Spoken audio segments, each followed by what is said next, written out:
Borderlines and narcissists cannot function without a codependent partner, but codependents also have an extremely difficult time getting through life without an abusive partner. So what is the connection between borderlines, narcissists, and codependents, and why do you need to know this? If you understand the root cause for a borderline, for a narcissist, and for the chronic codependent, the abusive victim, if you understand that the root of all of it is identical, when you understand that, you are then one step closer to completely healing yourself of your codependent pain. Hi, this is Mike, and I just came out with a book, How I Survived My Borderline Girlfriend. You can get it on Amazon or Kindle. You can also go to audiobooks.thunderwizard.com and you'll find it there. So, what is the connection between all of this? So, borderline personality disorder, if you've been in a relationship with a borderline and or narcissist, you know how horrific this pain is, and you know that just because the relationship ends, that the pain does not. The pain can continue to eat away at you for years. So when you, in fact, as the partner of a borderline or a narcissist, you almost actually become a borderline or a narcissist. They infuse you with their personality disorder. Even though you don't have it, you still have the pain as though you have it. Why is this? That's because the root of all three are exactly the same when you look at it deeply enough. All right, so this channel is about helping people who have been in romantic relationships with borderlines or narcissists. And I, myself, went through a horrific romantic relationship. It was the most destructive, abusive, painful situation I'd ever been in my entire life, and that's saying a lot. And I found a way, a very easy, simple way to completely cure myself of the pain. So if you are still walking around with pain from your narcissistic abuser, your borderline, if you still can't get over them, you're still in the relationship, you still want to get back together with them, whatever the scenario is, if you're not 100%, and you know if you still have pain about it or not, if you're not completely free of the pain, I have a proven technique that will completely and permanently cure you of the pain of that relationship. I talk about it in my book, How I Survived My Borderline Girlfriend. All right, so this information will be helpful for you to understand. Let's get into it. So you know what borderline personality disorder is generally. You know what narcissistic personality disorder is generally. These are two forms of psychosis. These are two very serious mental illnesses, and anybody who gets romantically entwined with either of these, sometimes you can have one person that has both. When you get entwined romantically with either of these, you are headed for a world of pain. And you are, by definition, I know you don't want to hear it, but if you've been bonded to one of these mentally ill people, by definition, you are a codependent. Now, I can hear all of you saying, no, I'm not a codependent. I'm completely self-sufficient. I have my own job. I blah, blah, blah. I live alone. I don't depend on anybody. That's not what codependence means. The fact that you're so reactive to the word dependent proves that you are, in fact, codependent, because one of the symptoms of codependence is not being able to tolerate somebody not seeing you as being perfect. And just the word codependent sounds like a slur, especially if you are one, because it hits too close to home. So if you need to tell me that you're not a codependent, just that reaction is a codependent reaction. So, but codependent doesn't mean that you're dependent on somebody else. I've heard it a million times. I'm not a codependent. I don't live with my parents anymore. I'm not a codependent. I live on my own. I'm not a codependent. I don't need them to do anything for me. That's not what that means. So let me break it down very simply for you, because all three of these The borderline, the narcissist, and the codependent, in this case, we use the word codependent as the partner of the borderline or the narcissist, they are all codependents. Now, BPD and NPD, these are diagnoses. These are actual, specific personality disorder diagnoses. Codependent isn't a diagnosis, it's a state. But it is a state that thrives on intermittent trauma bonding. So you get into one of these intermittent trauma bonding loops. When that happens, you have to go into a codependent state of mind. Now, even though being a codependent is not a personality disorder, it doesn't change the fact that when you are in that intermittent codependent loop, you might as well be. You are not thinking clearly. You are in a state of chronic neurosis, which borders on psychosis. The difference is you're not psychotic. To be psychotic means that you have a disconnection from objective reality, that your internal fantasy and objective reality do not meet. You do not understand objective reality. You are in opposition to it, and it causes you tremendous dysfunction. And that is the state of being in a state of psychosis. And being in a state of neurosis is you know what objective reality is, but you really wish it were different. Case in point, you're in love with a borderline. You are chasing after a borderline, trying to fix them. The ups and downs of the love bombing and the devaluation is incredibly hurtful to you, but you are so in love with what you believe to be the true person under that nasty borderline when she's mean. You are so obsessed with what you think the true person is that you become neurotic. You try to tell yourself that the person you're with is just in a lot of pain, and that if you can just convince them that they're safe and that they will be loved, then they will change and they will magically become no longer psychotic, no longer neurotic. They will become rational, and they will give you back love, and they will commit to you. This is your neurosis. You know that you're with somebody. There's a part of you every single day. You're in this battle of, I'm with somebody that continuously acts in ways I don't understand. They hurt me, and they don't seem to have any comprehension of how badly they hurt me. But I can't live without them. So I'm going to tell myself that I think they can love me if I just do this right.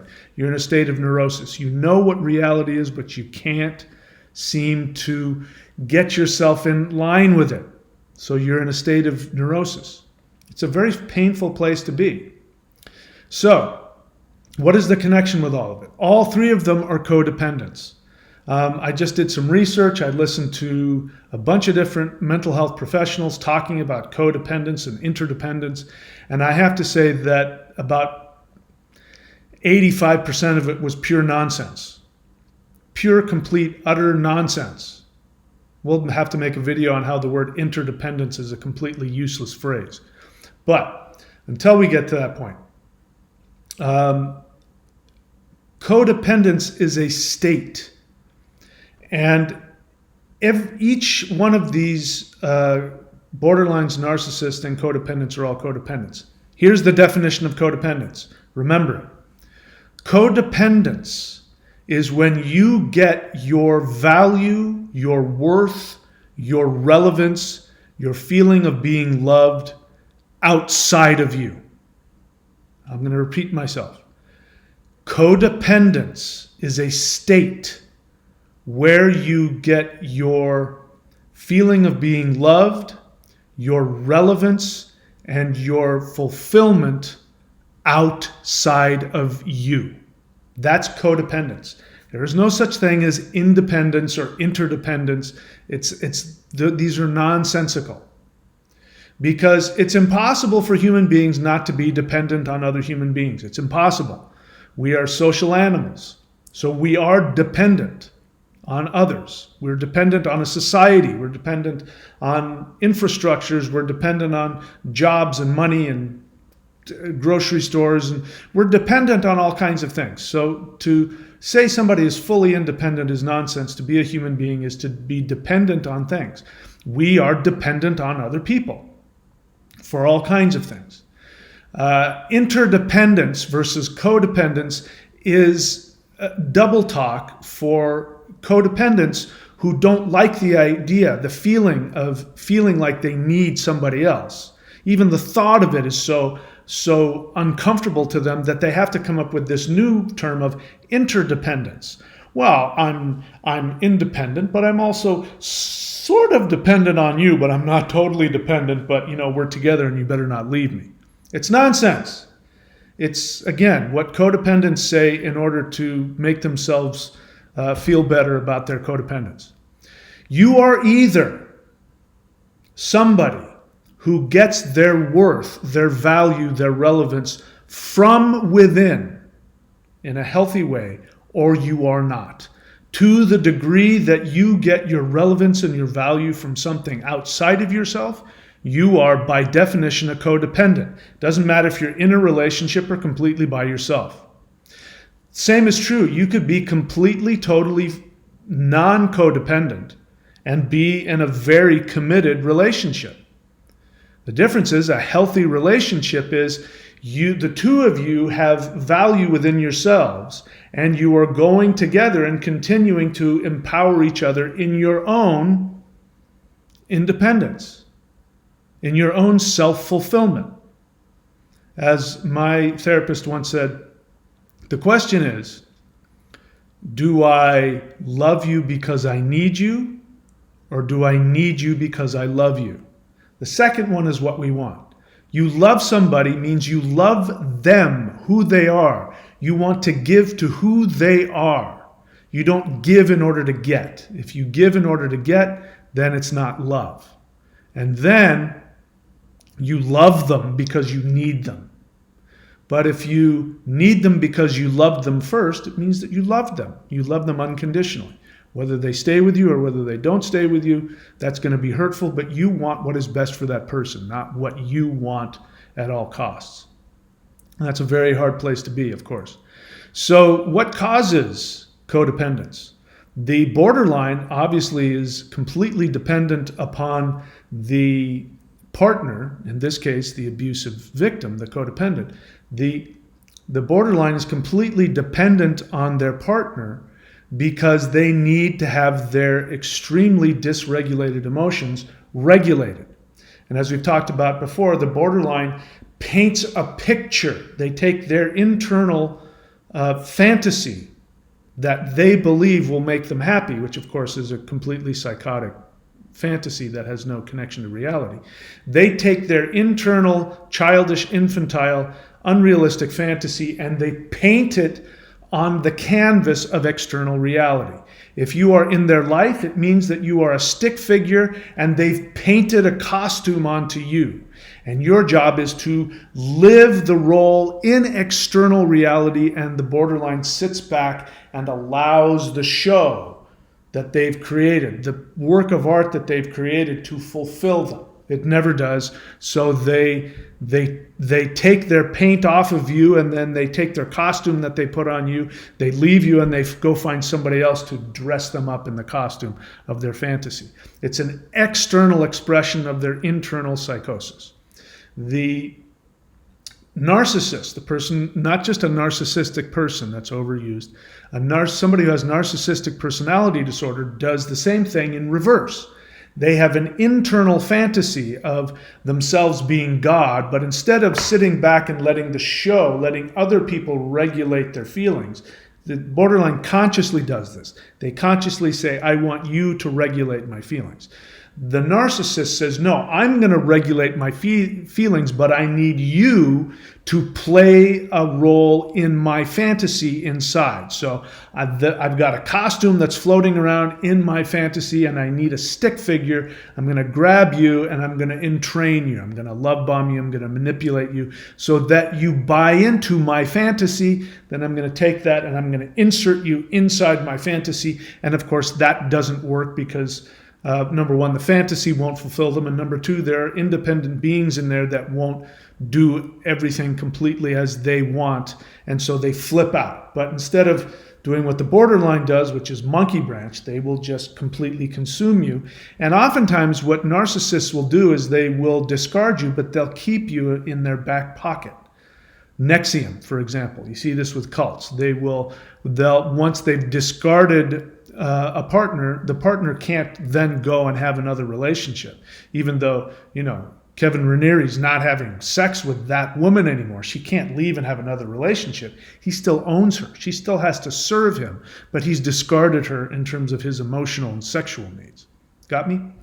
So, what does the codependent do? The codependent also needs their emotions regulated. They are extremely uncomfortable because within themselves, they have no worth. They have no value. They have no relevance. There can be a sliding scale. It's possible that their codependence can be switched on. In other words, they can be seemingly going through life while they have a latent codependent scenario going on, or in the case of like what happened with me, how I ended up with my borderline girlfriend. I was doing pretty good actually at being pretty self-empowered. Fell in love with a woman. She was my soulmate. She died of cancer. It destroyed me, and because of that pain, I had this giant hole in me, and the borderline swooped in and said, "I'll fill that for you." And then I got pulled through the ringer. So I got pulled back. My codependency switch got switched back on. But for many codependents, and I would dare say the vast majority of the people watching this who, whether you admit you're a codependent or not, your codependent switch has been on since you were a kid. You've bounced in and out of relationships, abusive relationships, codependent, dysfunctional relationships, ever since your dysfunctional childhood, because here's the core issue. It all comes back to wanting to be loved. The most powerful instinct we have is the instinct of self-preservation. The most powerful instinct of self-preservation is not food, is not clothing, is not power, is not sex. It is being loved and approved of. And that is something that can only be given during the formative years of infancy and toddlerhood. That is when a human being gets the download of, oh, I have value simply because I exist and I have a feeling.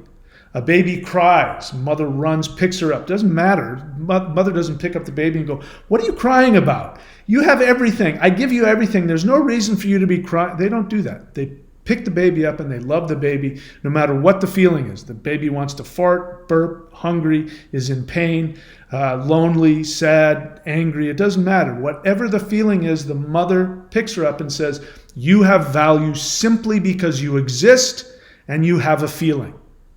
They grow beyond that and they go through the various stages, and by the time they're an adult, when life disappoints them, and I mean like they get their arm cut off in an accident, they lose a partner to death, they become somebody lies to them, they lose their job, they don't get the promotion, something really serious happens to them that is disappointing to them. They have the ability to self-nurture, and they go, "That's okay. You have value simply because you exist, so pull up your bootstraps, Junior. Let's do it. Let's go make it happen, Sparky." And they pick themselves up and they go and they do it. No matter how many times they fail, they pick themselves up. That's because they self-parent. They self-parent because they were taught. Their parents taught them how to do that. That did not happen for the poor little borderline or for the abusive narcissist. They were abandoned. They had to create their own identity because without a loving family, you don't have an identity. They create these these warped, false, paper tiger identities that don't really function at all. And so they need you. They are dependent upon you, the abusive victim, to fill in the roles they've created in their fantasy, whether it's displayed outward, painted on the canvas of external reality like the borderline, or whether it's controlled and directed from outside like I am Almighty God, as it is with the narcissist. The borderline, the codependent doesn't have a personality disorder, does have a connection with objective reality, but they don't like it. They're very uncomfortable. They're full of anxiety over objective reality. Do people love me? Am I good enough? And so they seek any scenario where they can prove themselves, because the codependent had to prove themselves, had to prove their worth throughout their childhood.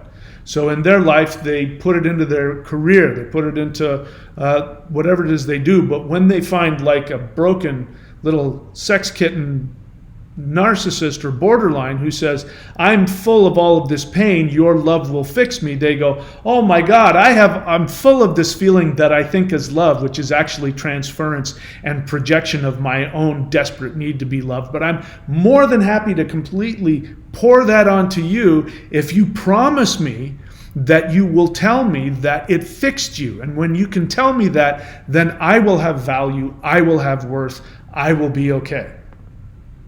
But this is the same with all of them. The major difference, all three of them are codependent. They are relying on somebody outside of them, not as you've been told, because I can't stand to be alone. That's not always the case. Has nothing to do with I can't stand being alone, I have to glom onto you. You may or you may not be clingy and still be codependent. The bottom line is you by yourself have no value and no worth. Your worth comes from outside of you. You need somebody else to tell you that what you've done made them happy. And since you made me happy because you did this, you now have value, you now have worth. This is why if you're with a narcissist, they will give you just enough reinforcement to keep you bonded to them. Then they'll discard you, push you away, abuse you, and you'll stick with the abuse because you know eventually if you cry enough or if you work hard enough or if you bow down to them, in the case of the borderline, if you pour love onto them and you meet all of their hysterical needs, and if you forgive them when they misbehave, you'll know eventually you will be rewarded. And it's that one moment of reward when the narcissist or the borderline says, yep, I now love you for this moment, and it's okay because you made me happy. And then the fireworks go off, the angelic choirs begin to sing, and you now have value and you have worth. But a truly healthy person, individuated is the word. There's no such thing as, like I said, there's no such thing as independent or interdependent. These are nonsense words. There is individuated. Individuated means that you are a self-contained individual. It doesn't mean that other people can't hurt you. Somebody betrays you, somebody rejects you. It's incredibly hurtful. It might even be devastating. But because you are an individual, you are able to continue on. Other people's opinions are not more important than your own integrity. Somebody who is individuated says, gosh, I really would love that 20-year-old girl, or I really would love that $10 billion, or I would really love that fame, but what you're asking me to do goes against my integrity. I will harm others, and I can't live with myself if I do that. I'm going to have to say no. Then, when you don't give somebody what they want and they get furious with you, and I'm not giving it to you because it's not the best thing for you or for me. I'm sad you're upset with me, but I can't farm out to you my integrity, which is what happens in relationships with borderlines and narcissists. Your boundaries get shaved away a little bit each time. You throw your integrity away a little bit each time because you don't have any value in yourself and you need them to approve of you. Whether you're clingy, not clingy is completely irrelevant. All right? So that's the bottom line. The definition of codependence is whenever your value, your relevance, your worth, your lovability comes from anything outside of you. That includes God. You're a codependent. All right, enough ranting for me. I hope that makes sense. If you want to be completely cured of your pain, whether you identify as a codependent or not, you've been damaged. You're still in pain. You can't stop thinking about your abuser. You can't stop thinking about the relationship. If only, do they still love me? I found a cure that works.